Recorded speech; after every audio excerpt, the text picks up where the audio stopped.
नमस्कार दोस्तों, मैं जनरल अवेयरनेस या सामान्य अध्ययन के अंतर्गत इतिहास विषय से संबंधित महत्वपूर्ण प्रश्नों की सीरीज लेकर चल रहा हूं, जिसमें मैंने UPSC, PCS, SSC CGL, CDS, NDA और आरआरबी एनटीपीसी और यूपीएसआई और पैट और सभी परीक्षाओं में आने वाले महत्वपूर्ण प्रश्नों का समावेश कर दिया है। आज मैं बौद्ध धर्म से रिलेटेड 7वीं वीडियो लेकर आ गया हूँ और जिन्होंने हमारी पिछली वीडियो नहीं देखी हैं वे हमारे डिस्क्रिप्शन लिंक में जाकर देख सकते हैं या हमारे चैनल की प्लेलिस्ट में जाकर देख सकते हैं। और दोस्तों एक बात और बता दें आपको कि जो हमारे प्रश्न महत्वपूर्ण प्रश्न हैं वो एनसीईआरटी पर आधारित महत्वपूर्ण प्रश्न हैं और मेरा निरंतर यही प्रयास है कि मैं आपकी तैयारी में हमेशा आपके साथ हूँ और आपकी तैयारी बेहतर तरीके से करवाऊँगा। बिना देरी करते हुए प्रश्नों को शुरू करते हैं। प्रश्न नंबर 1, शाक्य मुनि बुद्ध के जन्म स्थल का उल्लेख करने वाला प्राचीनतम अभिलेख साक्ष्य कहाँ प्राप्त हुआ है? तो दोस्तों इसका मतलब क्या है कि शाक्य मुनि जो महात्मा बुद्ध थे तो उनके जन्म का जो स्थल का उल्लेख करने वाला जो प्राचीनतम अभिलेख है साक्ष्य कहाँ से प्राप्त हुआ है? ऑप्शन ए सारनाथ से, बी श्रावस्ती से, सी कौशाम्बी से, डी रुमिनदेई। तो दोस्तों इसका सही होता है रुमिनदेई। रुमिनदेई से क्या है कि शाक्य मुनि बुद्ध के जन्म स्थल का ये जो है रुमिनदेई एक प्राचीनतम अभिलेख है जिससे क्या है कि शाक्य मुनि बुद्ध के जन्म स्थल का साक्ष्य प्राचीनतम साक्ष्य मिला है रुमिनदेई से। दोस्तों इसके बारे में और जान लेते हैं कि अशोक के लघु स्तंभ लेखों में रुमिनदेई अभिलेख जो है कई दृष्टियों से महत्वपूर्ण है। ये जो अशोक का जो लघु अभिलेख हैं, स्तंभ लेख हैं, उनमें क्या है जो रुमिनदेई अभिलेख वो कई दृष्टियों से महत्वपूर्ण हैं और इस लेख की खोज फ्यूरर ने की तथा जॉर्ज ब्यूलर ने इसे अनुवाद सहित इपिग्राफियाँ इंडिका के 5वें खंड में प्रकाशित किया। दोस्तों एक बार और जान लेते हैं कि अशोक के लघु स्तंभ लेखों में क्या था कि रुमिनदेई जो है अभिलेख वो कई दृष्टियों से महत्वपूर्ण है और इस लेख की खोज जो है फ्यूरर ने की तथा जॉर्ज ब्यूलर ने इसे अनुवाद सहित इपिग्राफियाँ इंडिका के 5वें खंड में प्रकाशित किया। नेक्स्ट प्रश्न देखिए। प्रश्न नंबर 127, बोधि प्राप्त करने के पूर्व ज्ञान के खोज में सिद्धार्थ गौतम किन आचार्यों के पास गए थे? कि बोधि प्राप्त करने के पूर्व ज्ञान के खोज में सिद्धार्थ गौतम किन आचार्यों के पास गए थे? 1 आलार कलाम, 2 उद्रक रामपुत्र, 3 मखलिप गोसाल, 4 निगंठ नाथपुर। तो नीचे दे कूट दे रखे हैं तो इनमें सही उत्तर चयन करना है। तो दोस्तों इसका सही उत्तर है ऑप्शन डी करेक्ट आंसर है 1 और 2। बोधि प्राप्त के पूर्ण जो है महात्मा बुद्ध जो थे सिद्धार्थ गौतम जो है 2 आचार्यों के पास गए थे, एक तो आलार कलाम और दूसरा उद्रक रामपुत्र। इसलिए 1 और 2 यानी ऑप्शन डी करेक्ट आंसर है। इसके बारे में और जानकारी कर लेते हैं कि गौतम बुद्ध का जन्म जो हुआ था वो 563 ईसा पूर्व में कपिलवस्तु के समीप लुम्बिनी वन और आधुनिक यदि देखा जाए तो रुमिनदेई में हुआ था और उनकी माता का नाम क्या था? माया देवी था तथा पिता का नाम शुद्धोधन था जो कपिलवस्तु के जो थे शाक्य गण के मुखिया थे। जो इनके पिता थे वो क्या थे? कपिलवस्तु के शाक्य गण के मुखिया थे और गौतम बुद्ध के बचपन का नाम सिद्धार्थ था और इनका विवाह जो है एक यशोधरा नामक कन्या से हुआ और इनको एक पुत्र हुआ राहुल। और 3 ऋतुओं में आराम के लिए जो महात्मा बुद्ध थे इनके लिए क्या है राजा ने शुद्धोधन ने क्या था कि तीनों ऋतुओं के लिए क्या है आराम के लिए अलग अलग आवास बनाए गए थे और इस बात की पूरी व्यवस्था की गई थी कि वे सांसारिक दुखों के दर्शन न कर सकें और गौतम बुद्ध का मन जो है सांसारिक भविष्य भोग में नहीं लगा। उन्होंने 29 वर्ष की अवस्था में क्या कर दिया? गृह त्याग कर दिया और इसके पश्चात वे ज्ञान की खोज में एक स्थान से दूसरे स्थान पर भ्रमण करते हुए सर्वप्रथम आलार कलाम के पास गए जो कि शाक्य दर्शन के आचार्य थे और उसके बाद ये उद्रक रामपुत्र नामक आचार्य के पास गए। तो यही थे वो, इसलिए हमारा ऑप्शन डी करेक्ट आंसर है, आलार कलाम और उद्रक रामपुत्र। नेक्स्ट प्रश्न देखिए। प्रश्न नंबर 128 कि निम्नलिखित वक्तव्यों पर विचार कीजिए। कथन ये दे रखा है यहाँ पर कि सर्वाधिक वर्षावासों में गौतम बुद्ध श्रावस्ती में रहे। कारण आर, श्रावस्ती के राजा प्रसेनजित गौतम बुद्ध की आयु के थे। तो इनमें जो नीचे मतलब वक्तव्य दे रखे हैं, इनमें क्या है कि कौन सा सही है, कि ए और आर दोनों सही हैं और आर सही स्पष्टीकरण है ए का। बी, ए और आर दोनों सही हैं किंतु आर सही स्पष्टीकरण नहीं है ए का। और ए सही है किंतु आर गलत है। डी, ए गलत है किंतु आर सही है। तो दोस्तों इसका सही उत्तर है ऑप्शन बी करेक्ट आंसर है कि ए और आर दोनों सही हैं किंतु आर सही स्पष्टीकरण नहीं है ए का। कि जो मतलब ए है मतलब सर्वाधिक वर्षावासों में गौतम बुद्ध श्रावस्ती में रहे, ये क्या है कि ये दोनों तो सही हैं कि श्रावस्ती के राजा जो थे प्रसेनजित गौतम बुद्ध की आयु के थे, ठीक है जी। कि उस समय क्या था कि आर का जो स्पष्टीकरण है वो आर सही स्पष्टीकरण नहीं है ए का, इसलिए हमारा option A B correct answer है। और इसके बारे में जानकारी लें कि सर्वाधिक वर्षावासों में क्या था कि गौतम बुद्ध जो है श्रावस्ती में रहे और श्रावस्ती के राजा जो थे प्रसेनजित गौतम बुद्ध की समान आयु के थे, इसलिए जो है कथन ए तथा कथन ए और कारण आर जो है दोनों सत्य हैं किंतु ए की सही व्याख्या आर नहीं है, इसलिए ऑप्शन बी करेक्ट आंसर है। नेक्स्ट प्रश्न देखिए, प्रश्न नंबर 129, महासांघिक संप्रदाय का उदय कहाँ हुआ था? ऑप्शन ए बौद्ध गया में, बी राजगृह में, सी श्रावस्ती में या डी वैशाली में। तो दोस्तों इसका सही उत्तर है ऑप्शन डी करेक्ट आंसर है वैशाली में। महासांघिक संप्रदाय का उदय कहाँ हुआ था? वैशाली में हुआ था।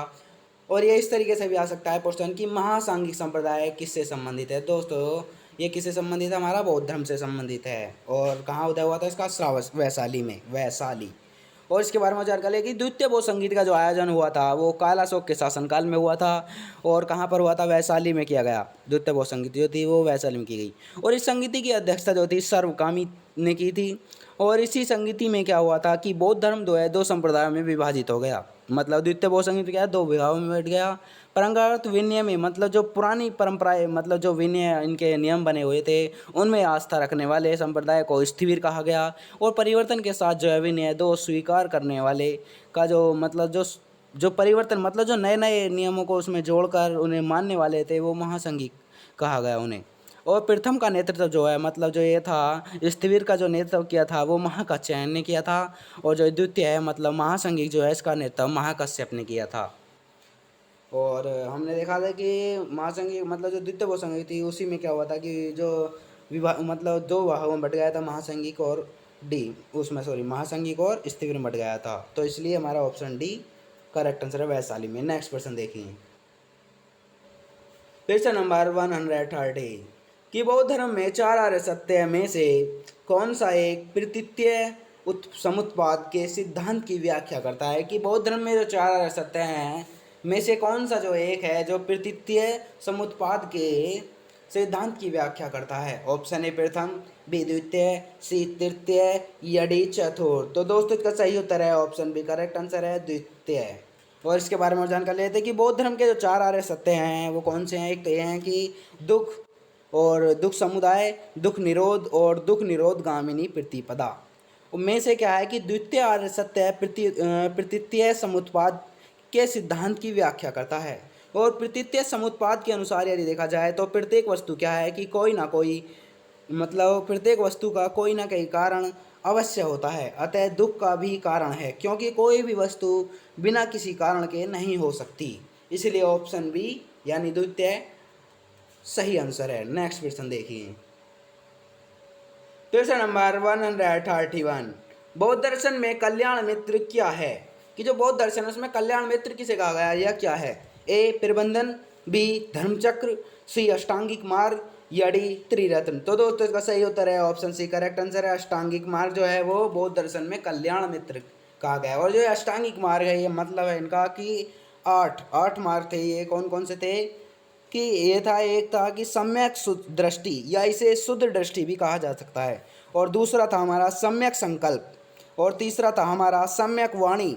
और चौथा था हमारा सम्यक कर्म। और सम्यक आजीव पांचवा था। और छठा था सम्यक व्यायाम। और सातवां था सम्यक स्मृति। और आठवां था सम्यक समाधि। ये थे आठ मार्ग थे जो कि बौद्ध धर्म में कल्याण मित्र कहा गया है बौद्ध दर्शन में, इसलिए ऑप्शन सी करेक्ट आंसर है। नेक्स्ट प्रश्न देखिए, प्रश्न नंबर 132 कि निम्नलिखित स्तूपों का सही तिथिक्रम यानी कालानुक्रम क्या है? ए भरहुत भरहुत सांची अमरावती दमेक, 2 अमरावती सांची भरहुत दमेक, या 3 सांची अमरावती भरहुत धमेक, या 4 धमेक भरहुत अमरावती सांची। तो दोस्तों इसका सही उत्तर है ऑप्शन ए करेक्ट आंसर है ये वाला। मतलब ये क्या है कि भरहुत सांची अमरावती धमेक, यह हमारा बिल्कुल करेक्ट आंसर है। और इसे और जान लेते हैं कि स्तूप का जो अर्थ होता है, मतलब जो स्तूप था इसका अर्थ होता है कि ढेर या थूहा। और स्तूपों का निर्माण बुद्ध की मृत्यु के उपरांत सर्वप्रथम उनके अस्थि अवशेषों पर हुआ। कि जो स्तूपों का निर्माण हुआ था वो क्या हुआ था कि बुद्ध की मतलब मृत्यु के उपरांत जो है सर्वप्रथम जो उनकी मतलब हड्डियाँ थी अस्थि अवशेष थे मतलब, तो उन पर हुआ था, ठीक है नहीं, अवशेषों पर हुआ। और दिए गए स्तूपों का सही कालानुक्रम है भरहुत सांची अमरावती धमेक, इसलिए हमारा 1 मतलब सही है ये वाला पहला। नेक्स्ट प्रश्न देखिए प्रश्न नंबर 133 वह स्तूप स्थल जो बुद्ध के जीवन की किसी घटना से संबंधित नहीं है। कि ये जो है कि वह स्तूप स्थल कौन सा था जो बुद्ध के जीवन की किसी घटना से संबंधित नहीं है? ए सारनाथ, बी सांची, सी कुशीनगर, डी बोध गया। तो दोस्तों इसका सही उत्तर है ऑप्शन बी करेक्ट आंसर है सांची। सांची जो है इसके बारे में और जानकारी लेते हैं कि सांची क्या है कि मौर्य सम्राट अशोक से संबंधित है। जो मौर्य सम्राट अशोक थे इनके बारे में हम आगे पढ़ेंगे, मतलब आगे आने वाली वीडियो में पढ़ेंगे। ये मौर्य काल में आ जाएंगे। और एक बात और देख लें कि सांची क्या है, मौर्य सम्राट अशोक से संबंधित है, जहाँ से अशोक के एक स्तंभ अभिलेख प्राप्त हुए, मतलब जहाँ से क्या है कि अशोक के एक स्तंभ अभिलेख प्राप्त हुए हैं। तो इसलिए हमारा option B correct answer Sanchi. और ये सारनाथ में क्या था कि महात्मा बुद्ध के मतलब जीवन से संबंधित है, क्योंकि इन्होंने क्या था यहाँ पर प्रथम प्रवचन दिया था, मतलब प्रथम उपदेश दिया था। और ये कुशीनगर जो है यहाँ पर इनका निर्माण हुआ था, मतलब मृत्यु हुई थी इनकी मृत्यु हुई थी कुशीनगर में। और बोध गया में इन्हें ज्ञान की प्राप्ति हुई थी पीपल पेड़ के नीचे। तो इसलिए क्या है कि ऑप्शन बी करेक्ट आंसर है सांची। नेक्स्ट प्रश्न देखिए प्रश्न नंबर 134 निम्नलिखित में से किस राजा के एक अभिलेख से सूचना मिलती है कि शाक्य मुनि बुद्ध का जन्म लुम्बिनी में हुआ था? कि निम्नलिखित में कौन सा राजा था कि के एक अभिलेख से क्या है सूचना मिलती है कि शाक्य मुनि बुद्ध का जन्म लुम्बिनी में हुआ था, यानी कपिलवस्तु के लुम्बिनी में हुआ था? ए अशोक, बी कनिष्क, सी हर्ष, डी धर्मपाल। तो दोस्तों इसका सही उत्तर है ऑप्शन ए करेक्ट आंसर है अशोक के अभिलेख से। और की है कि अशोक के एक अभिलेख से सूचना मिलती है कि शाक्य मुनि जो बुद्ध का जन्म हुआ था वो लुम्बिनी वन में हुआ था, कपिलवस्तु के लुम्बिनी में हुआ था। नेक्स्ट प्रश्न देखिए प्रश्न नंबर 135 कि निम्नलिखित में से किसे सर्वश्रेष्ठ स्तूप मानते हैं? कि मतलब ये 4 जो रखे इनमें से किसे सर्वश्रेष्ठ स्तूप मानते हैं? ए अमरावती, बी भरहुत, सी सांची, या डी सारनाथ। तो दोस्तों इसका सही उत्तर है ऑप्शन सी करेक्ट आंसर है सांची। सांची को क्या है कि सर्वश्रेष्ठ, मतलब ये चारों में से क्या है सर्वश्रेष्ठ मानते हैं। और ये क्या है कि मध्य प्रदेश में भोपाल के निकट सांची स्तूप का निर्माण, मतलब ये क्या है कि मध्य प्रदेश में स्थित है, मध्य प्रदेश के भोपाल के निकट क्या है सांची स्तूप का निर्माण अशोक ने करवाया था। और यह स्तूप क्या है सर्वश्रेष्ठ स्तूप माना जाता है। और शुंग काल में इसका विस्तार हुआ था, क्योंकि इसका विस्तार क्या हुआ था शुंग काल में हुआ था।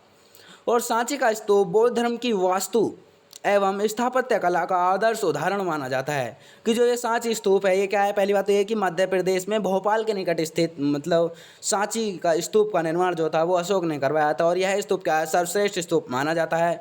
और शुंग काल में इसका विस्तार हुआ था। और सांची का स्तूप बौद्ध धर्म की वास्तु एवं स्थापत्य कला का आदर्श उदाहरण माना जाता है। तो इसलिए हमारा ऑप्शन सी करेक्ट आंसर है Sanchi.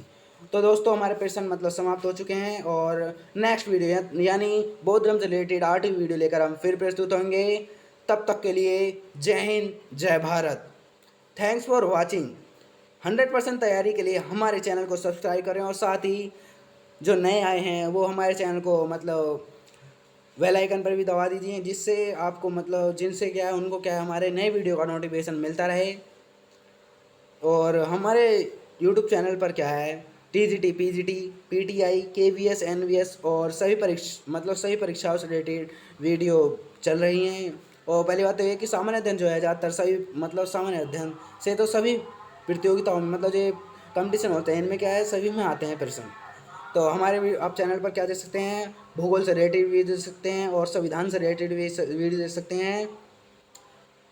Thank you so much.